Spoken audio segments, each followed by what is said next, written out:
Olá, sejam bem-vindas, sejam bem-vindos. Hoje a gente vai ter uma conversa sobre sexo na doutrina. Não era o que vocês esperavam. Eu sou Pedro Luiz. Eu sou Alexandre Ferreira.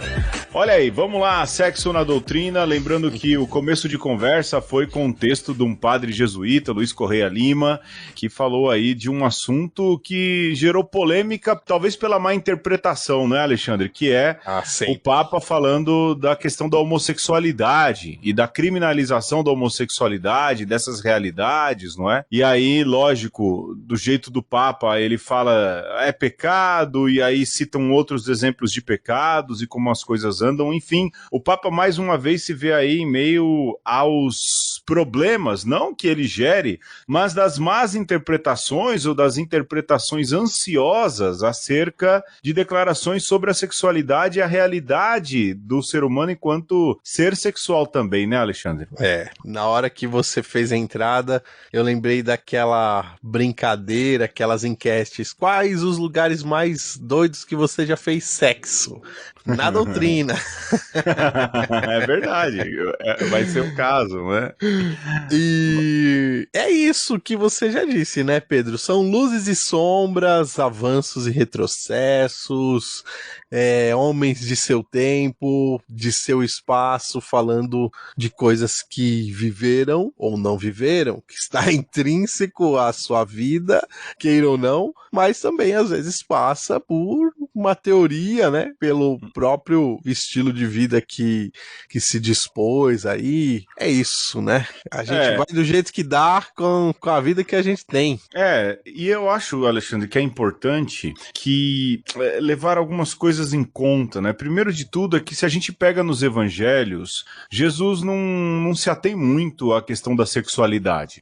Exato. Não há muita preocupação de Jesus em relação a isso. Depois, Paulo fala alguma coisa em relação à sexualidade, mas também a gente tem que entender o que é corpus paulino, não é? E aquilo que são cartas que são coletâneas de Paulo, ou seja, entender o que é corpus paulino é muito importante para a gente levar em conta também o que diz respeito à sexualidade. Então, assim, não é que a gente desmerece, não é, a doutrina que foi construída em cima aí de 2000 anos, não é? A tradição, aquilo que é o ensinamento do magistério da igreja, todas as definições magisteriais, mas a gente precisa entender que muitas coisas, isso também não é relativismo, né?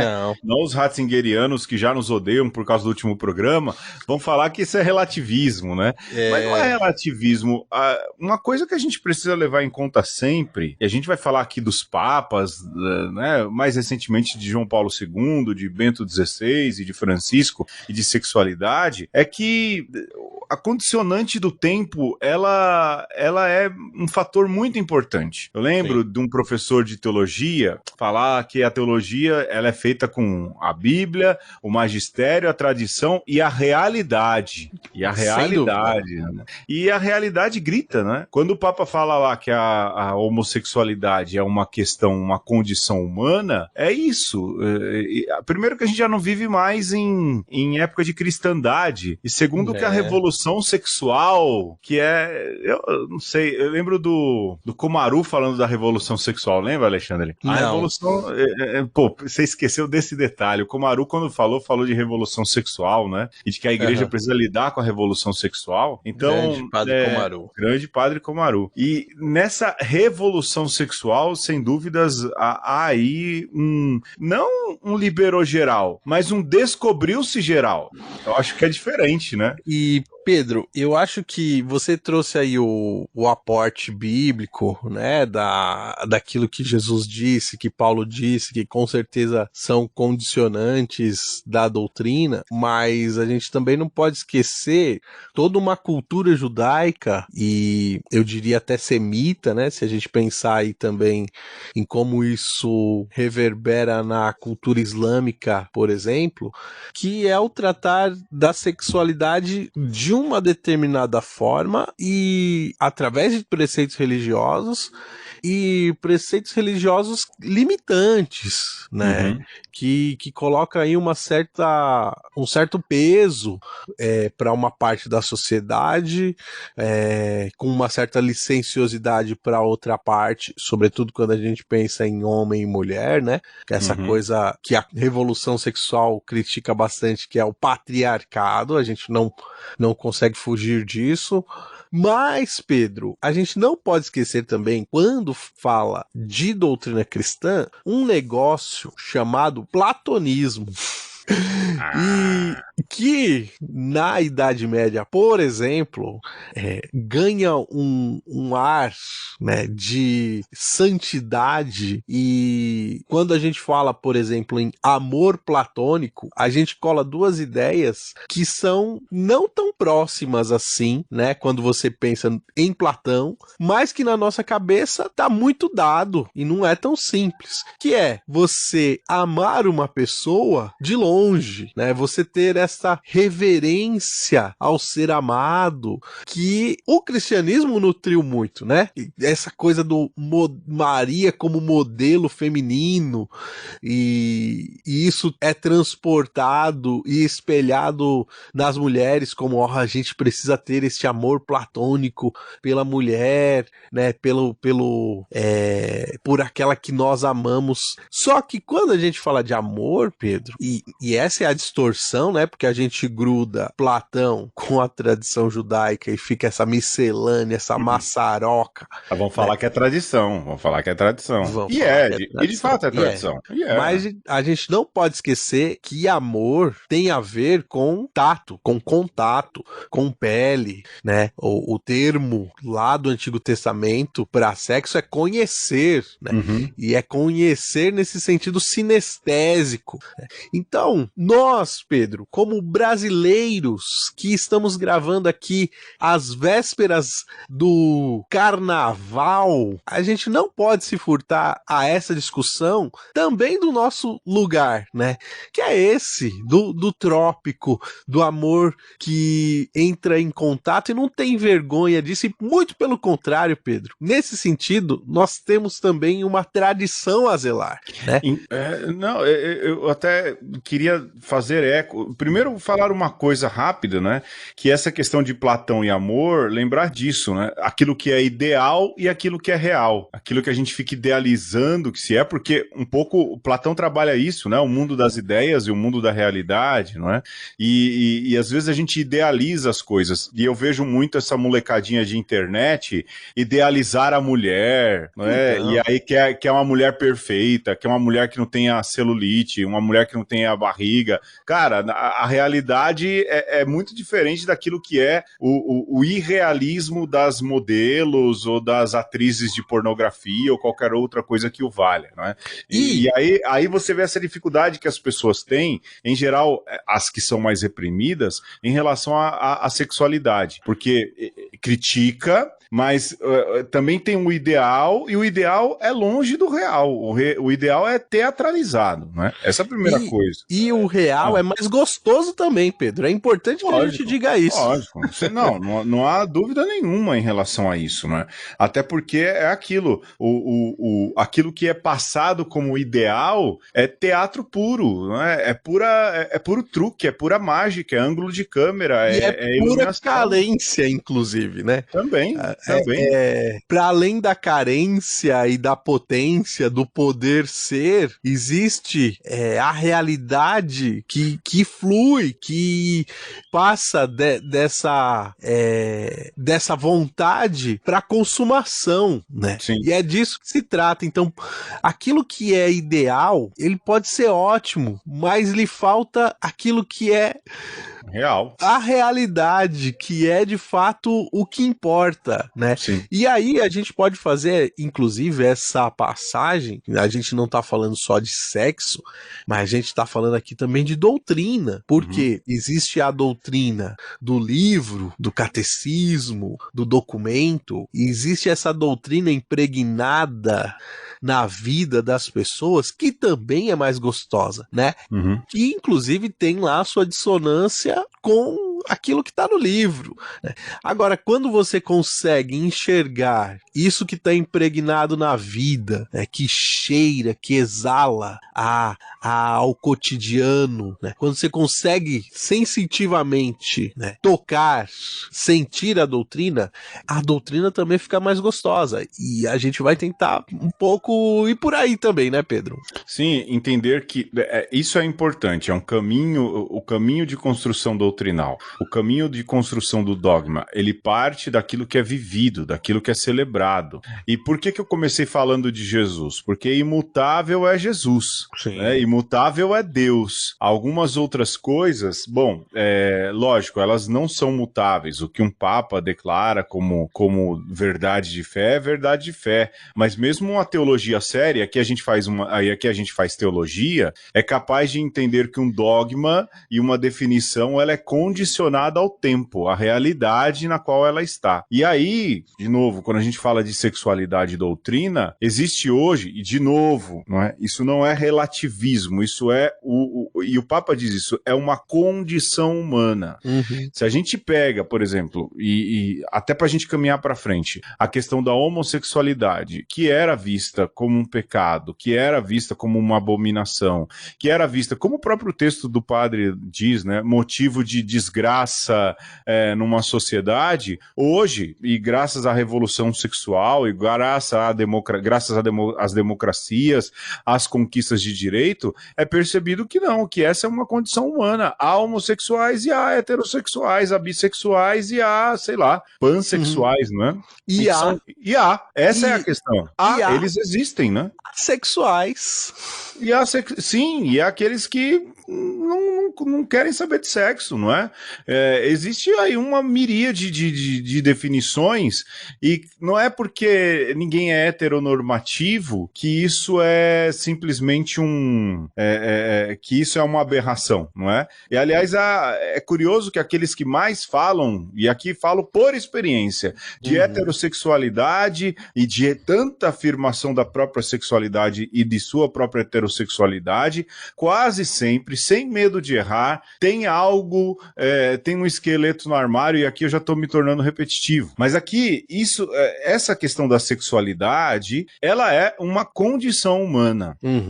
Mas a igreja vê a sexualidade como algo sublime. De fato não é? Há toda uma teologia do corpo. Isso também é algo criado por João Paulo II, não é? Algo elencado por João Paulo II. A gente não está deixando nada disso de lado. Mas lembrar que no próprio Concílio Vaticano II, o concílio diz isso, que as condições humanas condicionam de alguma maneira o modo de agir da igreja. E se a igreja precisar anunciar o evangelho, ela precisa anunciar para todas as condições. A gente está gravando em fevereiro de 2023 e o Papa Francisco falou no vídeo lá do mês que ele solta, né? Quem dera na placa das igrejas estivesse marcado há lugar para todo mundo. E a gente precisa lembrar disso, né? Inclusive quando se fala de doutrina e sexualidade, né, Alexandre? Eu vendo aquela fala do Papa, né, e uma fala coloquial, voltando, impregnada de vida, e é disso que se fala, não é um exercício retórico que você faz no púlpito, ou se dirigindo a uma grande plateia, mas é uma fala que você vai sem escudos, né, sem reservas ali, e isso é bonito demais, né? Um Papa que é capaz de conversar com as pessoas desarmado, e quando ele afirma do lugar dele que é preciso discriminar ou descriminalizar, melhor dizendo, as pessoas LGBTQA+, isso é um avanço tremendo. E para nós hoje é dado isso, para algumas pessoas não, mas eu acredito para a grande maioria das pessoas que nos ouvem, isso é ponto pacífico, né? A gente não precisa mais ficar no mas será que... Não existe lugar mais nem para descriminalização, nem para discriminação das pessoas LGBTQIA+. Né? De nenhuma pessoa. De nenhuma pessoa. Né? Mas o que a gente está efetivamente querendo dizer com isso? Não a gente, eu e Pedro, mas a gente, sociedade. A gente está querendo dizer que essas pessoas têm que ocupar o lugar que elas quiserem na sociedade. sociedade do jeito delas, independente de qual seja a sua condição ou a sua opção. Né? Que esse é o grande lance aí da discussão, né? Bom, mas a pessoa opta, não opta, não importa se ela opta ou se essa é a condição dela. Isso é o que ela é. E aí você tem que lidar com isso, com aquilo que é diverso de você. Só que, Pedro, a partir do momento que a gente admite a existência do diferente, a gente tem que admitir que essa pessoa, ela vai querer lutar pelos seus direitos e ela vai querer estar onde ela queira estar. Uhum. E aí, quando você olha para a doutrina, a gente tem que lidar com esse problema de um condicionante, né, desse predicado da pessoa. Sim. E para além da questão LGBTQIA+, trazendo uma outra discussão que está bem próxima a isso, né, que é a discussão de gênero masculino e feminino, sobretudo nas ordens eclesiásticas, aí, ou no lugar da mulher da igreja, a gente volta para o mesmo problema. Por quê? Você condiciona um certo estado de vida ou um certo grau hierárquico à sexualidade da pessoa. Sim. E chupa essa manga, Francisco, chupa essa manga, Bento e João Paulo II. E chupa essa manga, João Paulo III, que vai vir aí adiante. Porque cedo ou tarde você vai ter que lidar com essas realidades. Não dá para sempre você encerrar a discussão com a bola é minha, não vou mais estar na quadrinha. Eu acho que também há algo que me passa muito pela cabeça ultimamente. Eu fui dar uma palestra caiu no meu colo a palestra, né? Eu tive que dar por questões profissionais, que é sobre liturgia e catequese, duas formas de compreensão do mesmo mistério. Em resumo, bom, a gente sabe, o mistério é Jesus Cristo, né? E liturgia e catequese precisam ajudar nesses encontros. E aí pensei lá uma frase de Bento XVI, né, muito simples, aliás, dizendo, olha, o encontro com Jesus Cristo é um encontro com uma pessoa. A igreja deve se preocupar em proporcionar um encontro com uma pessoa. Francisco dizendo a mesma coisa, e só que de maneira até mais departamentalizada, né? A liturgia é lugar de encontro, a catequese é lugar de encontro. Ou seja, os dois últimos papas se referenciam à urgência de se apresentar as pessoas a Jesus Cristo, de que as pessoas se encontrem com Jesus Cristo. Ponto. Esse é um ponto. O segundo é o que a igreja vem se tornando hoje, ou pelo menos o que a sociedade enxerga, porque a igreja está muito mais, e o Papa Francisco critica isso, né? Muito mais uma pastoral de chancela do que, de fato, um apresentar Jesus Cristo. E vou dar um exemplo aqui. Há um padre do Ceará, chamado Josileu do Queiroz, que ele apareceu na minha timeline, porque minha tia curte ele, é um padre de direito canônico. Antes ele dançava bastante no Instagram, depois eu vi lá que ele estava no TikTok, ele fazia umas dancinhas e tudo. Agora ele parou de fazer dancinha e colocar a caixa de pergunta. E é um padre, né? E, Alexandre, 99% das perguntas que ele responde padre, eu posso fazer isso? Ou padre, eu posso fazer aquilo? Padre, é pecado fazer isso? Ou padre, é pecado fazer aquilo? Veja, é a imagem que a igreja tem na sociedade. A igreja deixou de ser sacramento de Jesus Cristo para se tornar uma portadora de regras do que se pode ou do que não se pode fazer. E aí quando você vê Bento, né, ou Francisco falando isso, você consegue perceber talvez quase uma lamentação de ambos. Porque aquilo que é mais importante enquanto vida e missão da igreja deixou de ser cumprido. Está deixando de ser cumprido. Não se fala de Jesus. Se fala se pode ou não pode pular carnaval. Se fala se pode ou não pode topless, aliás, lembrar aqui, não é? De Dom Helder Câmara, quando perguntado o que ele achava do topless, ele falava, meu filho, eu não tô preocupado com quem tem roupa para tirar, eu tô preocupado com quem nem tem roupa para vestir, não é? E é uma igreja que deixou de se preocupar e virou uma igreja de chancela. E aí entra a questão da doutrina. Qual é a doutrina maior da igreja, Alexandre? O chanceler virou um menino menino da porteira agora, né? Entendeu? A igreja dá chancela, do que pode, do que não pode. Lógico, a igreja também tem que pensar nisso, mas é a imagem que a sociedade tem da gente. O padre famoso lá abre as caixinhas de pergunta e tudo que ele menos fala é de Jesus e tudo que ele mais fala é se pode ouvir forró ou se pode comer carne. E a pessoa, ao invés de ler a Bíblia, vai ficar horas e horas ali na caixinha da pergunta, né? Também. Seja o seguidor, seja o influenciador. Sim. E aí, Pedro, eu acho que quando a gente olha essas realidades de perto e tem que lidar com isso, seja da doutrina como catalisador de vida e com a realidade que nos interpela, eu ficava pensando isso também, né? De que esse azinho do LGBTQA+, QI+, tem o I, viu? tem um I também, né? Quando você olha o A de assexual sobre o viés da doutrina católica aí, sobretudo quando a gente pensa aí no celibato, poxa, é uma mão na roda, né? E aí os outros teólogos que nos escutem pode até pensar aí como é que a gente escreve um artigo de Paulo assexual ou assexuado, pois né, a partir daquilo que ele mesmo se designa. E, cara, só que isso é um paradoxo, né? Porque ao mesmo tempo que seria muito simples se a igreja chegasse a falar, olha, então agora quem pode assumir o celibato é quem tem essa condição aqui, quem é assexuado, né? Só que aí você exige que a pessoa assuma o celibato, mas tem a tal lá da virilidade, né? Porque tem a questão de você usar a sua potência pelo reino, né? E aí você tem o próprio Francisco chancelando documentos aí de conduta, né, e de organização da igreja, dizendo que, olha, a pessoa homossexual, o lugar dela não é bem no seminário, né, não é bem no clero. E aí esse é o grande paradoxo que ou a gente enfrenta para que lado que a gente vai dar nessa sociedade plural, que rumo que a gente vai tomar enquanto igreja, né? Ou a gente vai ficar lidando com estruturas arcaicas e estruturas mentais arcaicas que a gente sabe, evidentemente, né? A olhos vistos, e você sabe aí na sua paróquia, você sabe nos grupos que você participa de igreja, que não dá conta, né? Então, assim como eu e o Pedro, a gente já foi do clero e a gente, pelo menos vou falar da minha parte, eu não segurei o bang, né, desse negócio de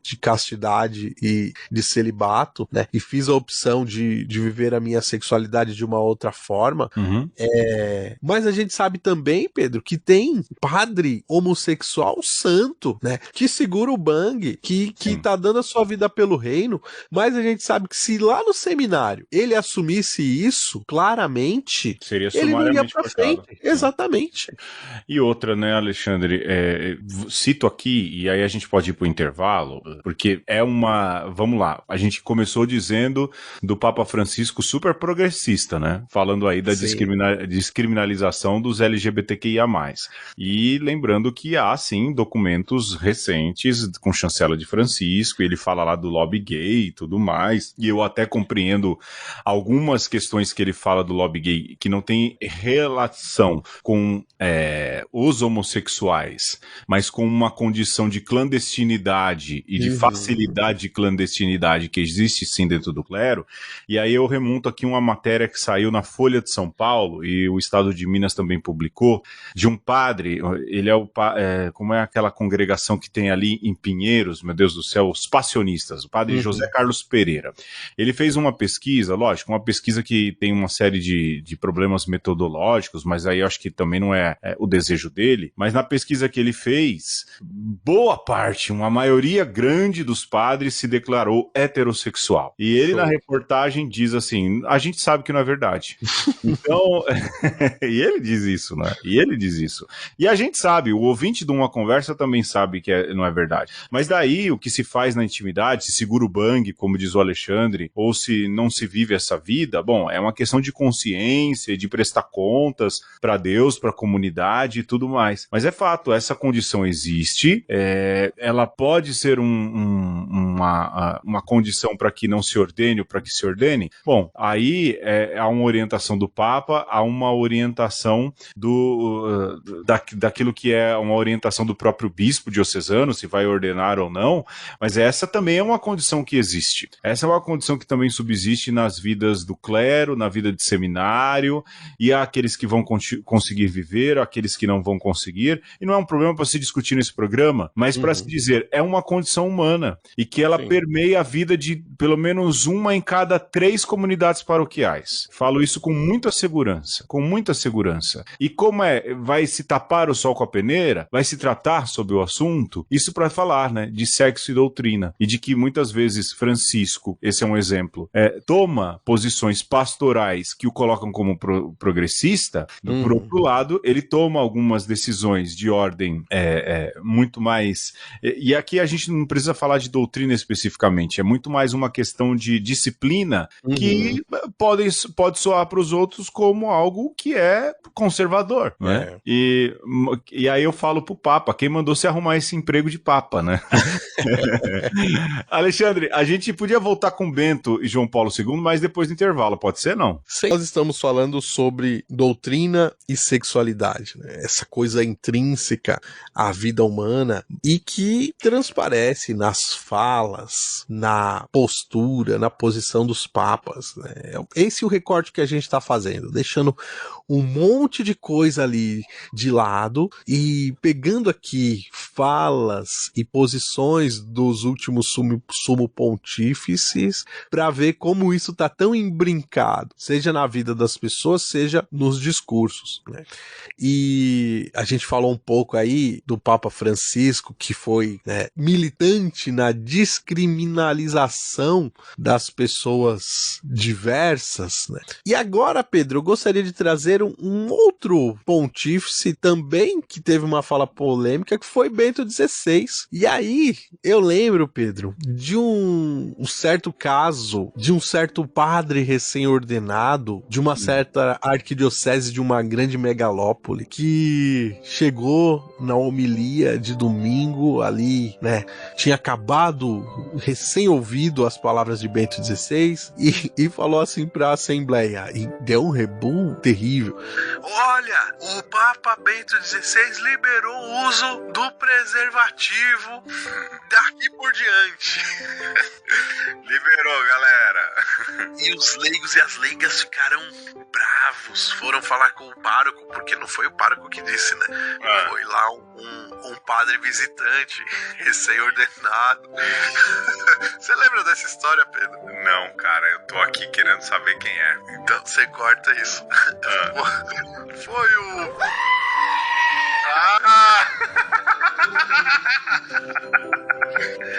Ai, cara, eu ia falar quem é esse que não estuda, mas de fato, esse aí, ele faria isso, hein? Se não continua fazendo, né?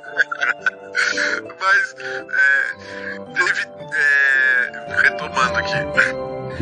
E aí o pároco teve que entender o contexto da fala, foi lá e o que se tinha de fato é que o Papa Bento XVI tinha dito que no caso das pessoas com HIV positivo era compreensível que nesses casos, sobretudo quando se pensava em África... ele falava especificamente do continente africano, né? Era compreensível o uso do preservativo neste caso.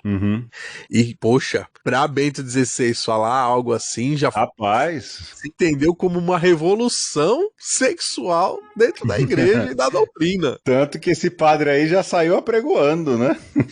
A boa nova. Ai, gente.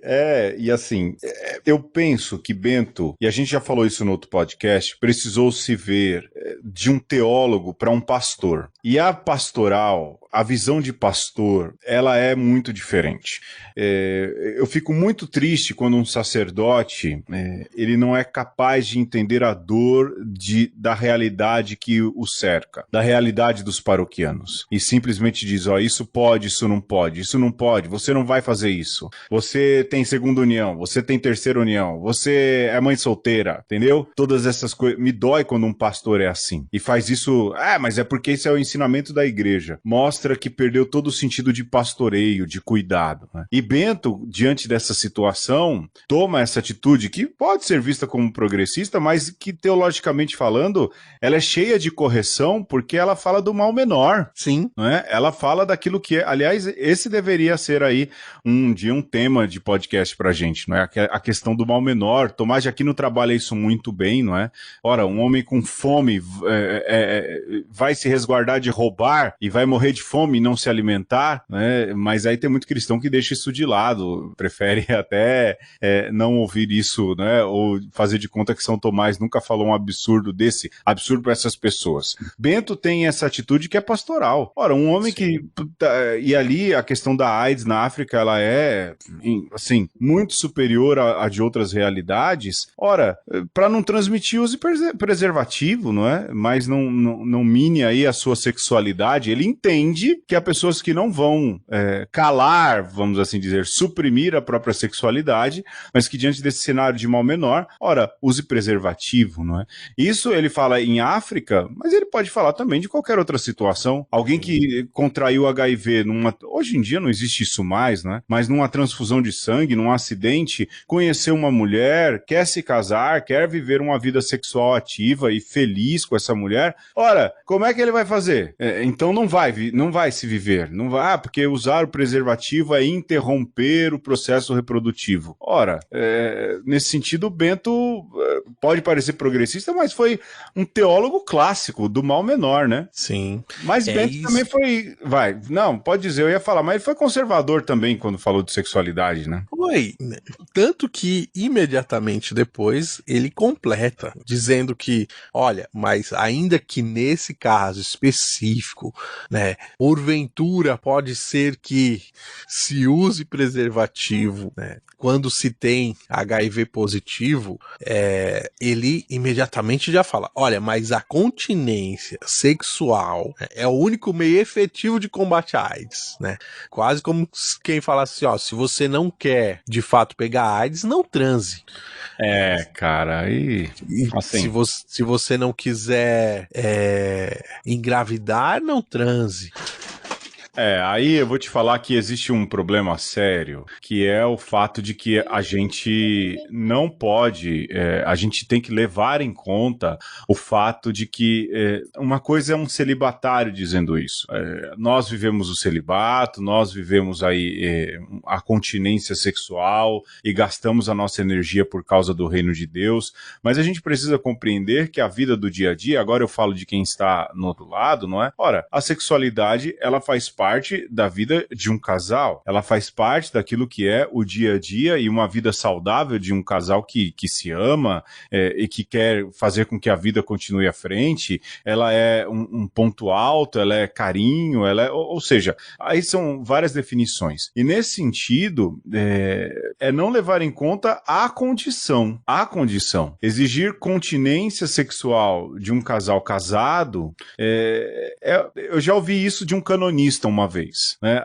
Mas se vivem em segunda união, ora, se vivem em segunda união, é melhor que vivam como irmãos, que não se viva como dois marido e mulher, mas que possam viver como irmãos. Ora, esse é um tipo de conselho, você pode usar a graça de Deus para sublimar tudo isso, mas que não leve em conta aquilo que é a condição humana. Aí quando o Papa Francisco fala, isso é uma condição humana, ora, tá aí, ele leva em conta aquilo que é a realidade de cada um e de cada uma. Da mesma maneira, dizer a continência sexual é o melhor remédio ou é o melhor jeito de se prevenir o HIV para alguém que tem uma vida sexual ativa, nesse caso, é usar tão somente o ensinamento, a doutrina, aquilo que é Paulo, né, dizendo, é melhor que não se dê em casamento porque Deus está voltando, Jesus está voltando, e não levar em conta verdadeiramente aquilo que é a condição humana, a condição daquele que vive. Bom, pelo menos eu penso assim, não é?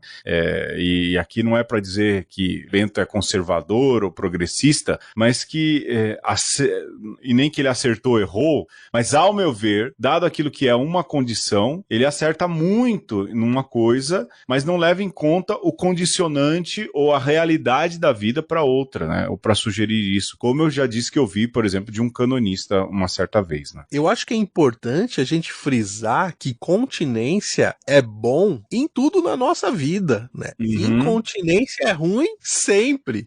Né? A gente aprende de pequenininho a controlar lá o esfíncter, né? E o canal urinário, porque isso nos dá autonomia também quando a gente aprende a controlar a boca. E então continência é coisa boa, mas continência tem a ver com autoconhecimento. Porém, para além da continência, a gente tem também, inclusive, os fatores determinantes da cultura de cada povo. Porque a gente sabe que no ambiente onde Bento foi criado, né, na velha Europa, essa repressão sexual, ela se arraigou ali na cultura e tal, né? Só que quando a gente fala em África e também nos povos originários da América Latina, você vai perceber que às vezes a falta de exercício da sexualidade, ela é vista como uma doença, né? Como algo que vai te trazer um mal. Sim. E aí, quem é continente e quem é aberrante, né? Isso quem define não é só o nosso cérebro, né? Não é só a nossa vontade individual, mas também o meio. Esses condicionantes no meio. Né? Então, eu queria... Era uma coisa que eu ia falar lá atrás, não é? Recentemente eu vi lá a visita do Lula pro Joe Biden e reparei, o Lula é aquele jeito brasileiro, né? Pega no braço, abraça, ri, puxa, porque nós somos assim. É isso que o Alexandre acabou de dizer. Nós somos afetivos. Nós somos, aqui, Darcy Ribeiro diz, não é? Há aqui um tanto de indígenas e um tanto de africanos, né? De pretos que vieram do continente africano por causa da escravidão. Ora, e que são afetivos. E que são afetivos e que têm uma liberdade em relação à sexualidade muito maior do que tem o europeu. Esses que o Alexandre também disse, não é? Então, nesse meio em que, sim, a sexualidade não é tão reprimida, ao menos não deveria ser, a gente vai viver esse eterno conflito entre colonizadores e colonizados, né? Por exemplo, há sempre, por parte dos europeus, e Bento, né, falou que os tambores lembravam músicas orgásticas, não é? Então, sei lá, né, muito tambor na liturgia. Não, cara, é uma manifestação cultural de um povo, de uma realidade que talvez um alemão não conheça, e ele não tem a obrigação de conhecer tudo, e não é porque é papa tem a obrigação de mudar a cabeça ou conhecer tudo. Mas o problema é quando a igreja deixa de levar em conta os afetos e as potências que existem em cada povo, não é? E deixa essa questão de lado. E aí, continência e incontinência, elas se tornam sim relativas, não é? Sim. Mas elas se tornam sim relativas. O que é continência para um povo não é para outro, e a diversidade é sinal também da criatividade divina. Aí eu acho que isso vale a pena pontuar. E eu acho que nessa mesma esteira de pensamento, Pedro, é importante que se diga que Europa tem se demonstrado cada vez mais, né, e sobretudo essa Europa e esse pensamento europeu dito cristão, ele é mal resolvido sexualmente, que a gente tem muito a aprender com a cultura iorubá, com a cultura Yanomami, né? Porque nessas culturas há também limites, né? Mas limites que às vezes eles são mais sábios. E são espirituais até. E são mais do que os cristãos. Que levam em conta a corporeidade de uma forma com um traquejo muito maior, né?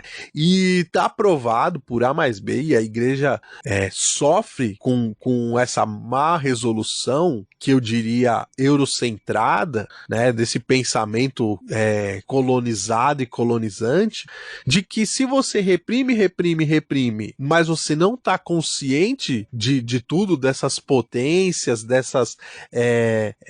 disso que é o próprio ser humano e das suas constituições, você estoura da maneira mais terrível possível, né? E afetando as pessoas de uma maneira terrível. Então, é importante que a gente perceba isso, que esses limites que são colocados pelas culturas, que ele é relativo no sentido de que a gente é relacional e precisa lidar com aquilo que é dado, né, no nosso meio e no nosso entorno, esses limites, eles são, sim, sábios, né, e ele é dado de acordo com cada tempo e cada povo, e que a gente tem muito a aprender, e nesse sentido também, a doutrina, ela tem que avançar, né, de aprender com esses povos a avançar ali no que se entende como sexualidade, né? Eu acho que avança pela pastoral, viu, Alexandre? Eu acho que avança pela pastoral, como sempre, né? Sim, mas precisa de uma formulação doutrinal também robusta, elegante e que dê conta. Eu acho que na nossa geração a gente não vai ver isso. A gente está vendo agora o movimento pastoral, que eu acho que futuramente vai sim exigir, aquilo que você falou, chupa essa manga, exigir uma formulação doutrinária que seja diferente. Eu acho que isso custa um pouco ainda. Eu acho que a nossa geração não vai ver. Quero estar enganado, mas eu acho que não vê, não. Eu acho que não. Não quero ser pessimista, não, viu? Mas olhando um pouco a história da igreja, a gente, sei lá, demora, né? Eu acho, Pedro, que é preciso também no campo discursivo aí encampar essas lutas, sabe? E vou dar um exemplo aqui, já puxando João Paulo II para conversa, né? Eu lembro que quando eu acompanhava a pastoral familiar lá na região episcopal Ipiranga, e tive que falar sobre a Familiares Consórcio, eu me deparei ali com o parágrafo 19 e eu achei, veja só, na exortação apostólica de João Paulo II para as famílias, um parágrafo que, no mínimo, Pedro, ele usa como metáfora, sabe? Mas, para mim, de certa forma, ele dá uma equiparada ali. Olha só. Ele equipara a primeira comunhão, a primeira união sexual do casal depois do sacramento do matrimônio com a primeira comunhão eucarística da pessoa quando recebe o corpo de Cristo pela primeira vez, né? Bonito. Lógico que ali na formulação ele vai falar da comunhão da família, né? Que a família que nasce a partir do sacramento do matrimônio é uma comunhão que espelha a comunhão de Cristo com a igreja, mas quando se fala na primeira comunhão, né, que é essa comunhão do homem e do casal, a gente não pode esquecer, e aí a gente pode trazer até o direito canônico para a baila, que um casamento só se efetiva, você só pode dizer que, de fato, o homem e a mulher se tornaram uma só carne, quando eles consumam o sacramento no ato sexual, né? Então, olha só que pensamento bonito, e não é o Alexandre que está falando, e se você leu a Familiares Consórcio, me diga se eu estou viajando demais ou não, né? É João Paulo II dizendo que a primeira comunhão ou o primeiro ato sexual de um casal, né, a comunhão carnal, ela está intimamente ligada e próxima da mesma experiência do cristão que comunga o corpo de Cristo pela primeira vez. Olha, se isso não é avanço na doutrina sexual da igreja, eu não sei o que é. E é porque você ainda tem muitos casais, embora a condição de vida deles não seja essa, de que sexo é só para procriação. Pois é. Você tem muito disso. Eu lembro de acompanhar, não, mas o sexo é só para procriação. Dá vontade de perguntar, e quantas vezes você fez que não nasceu criança? Né? Vamos ser realistas, não é? Há essa visão, que é uma visão que diminui a sexualidade, diminui a potência sexual, e é triste isso, né? E há muitos casais sob essa condição. Há muitos jovens sendo formados sob essa condição, o que é mais grave ainda, né? E isso é preocupante. E quando você coloca patamar de santidade, de grandeza, lógico, você dá um sentido bonito e grande para a sexualidade, mas de alguma maneira também, não é que me incomoda, mas porque tem gente que vai ultra sacralizar a sexualidade também. É porque tem gente que não comunga. Exato.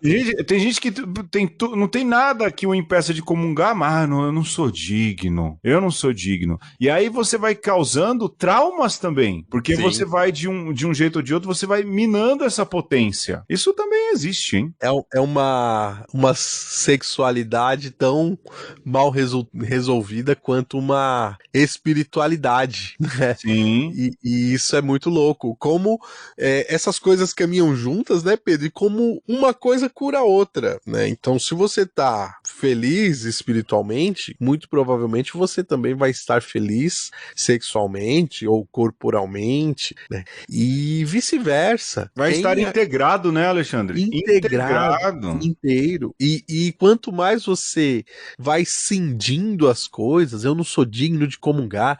Ai, Jesus, eu tive uma visão impura e se eu não confessar, eu não posso comungar. E essas coisas vão demonstrando uma espiritualidade cindida que acaba sendo também fruto ou acaba sendo raiz de uma afetividade cindida, e aí você vê pai de família que não é pai coisa nenhuma, marido que maltrata a esposa, mulher que não consegue lidar bem com o sucesso da amiga, e aí se entranha num movimento, até dentro da igreja, né, Pedro? De tentativa de minar a felicidade do outro. E aí, o que tá por trás disso? Essa pulsão de vida que não é posta para fora, que não é vivida, que não resulta em alegria, porque não resulta em contato, em afeto, em carinho, em cafuné, em aconchego, em colo, em abraço e beijo, né? E é isso, é sobre isso que a gente tá falando, né? Essas coisas, elas são molas propulsoras de uma sexualidade e de uma espiritualidade e necessariamente uma santidade que ou ela é vista, ou ela é evidente, ou ela é só uma máscara. Exato, exato. Eu acho que para terminar, e até porque depois dessa eu acho que não tem muito para onde ir, é que a gente precisa entender que somos seres inteiros e é necessário que a gente esteja integrado espiritualmente, sexualmente. Quando há equilíbrio em tudo, nós conseguimos viver o equilíbrio também dos afetos, da potência sexual, da potência espiritual, do olhar para o outro. Mas se tem alguma coisa desequilibrada, certamente isso vai também nos desequilibrar enquanto seres humanos. E nesse sentido, o que eu vejo muito é que essa repressão sexual, que ela existe e ela não é ostensiva, né? Ela acontece quase que subliminarmente, está gerando uma geração de cristãos todos desintegrados, né? E cheio de problema, Esfacelados, fragmentados. Exato, fragmentados, essa é a palavra, fragmentados. E a igreja precisa rever isso. E basta voltar a ler, então, João Paulo II, não é? Basta voltar a ler aí também Bento, basta ler Francisco e entender que tudo isso é um processo integrador. Freud explica, abraço André Bocato. Eu não tenho mais nada para falar, Alexandre.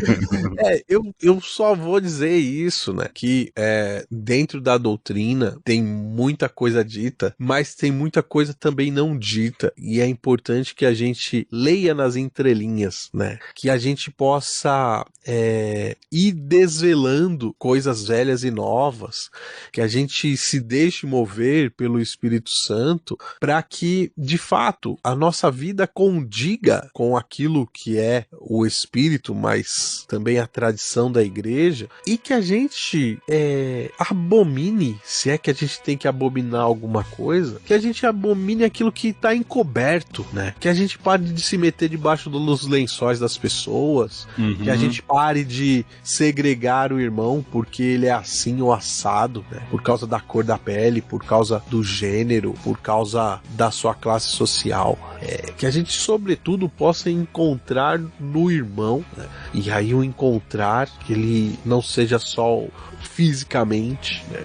Que a gente se dê a conhecer e conheça o irmão efetivamente, e que isso seja o mais importante, que isso nos mova e mova a nossa inteligência e mova a nossa fé e mova sobretudo as nossas práticas e o nosso ser no dia a dia. É isso, não é, Alexandre? Bom, a gente volta daqui a 15 dias. Obrigado pela sua paciência de ouvir. Sigamos em frente, um beijo. Um abraço e um aperto de mão bem afetivo. É isso, mais afetuoso que nossas despedidas não existem. Até mais. Tchau.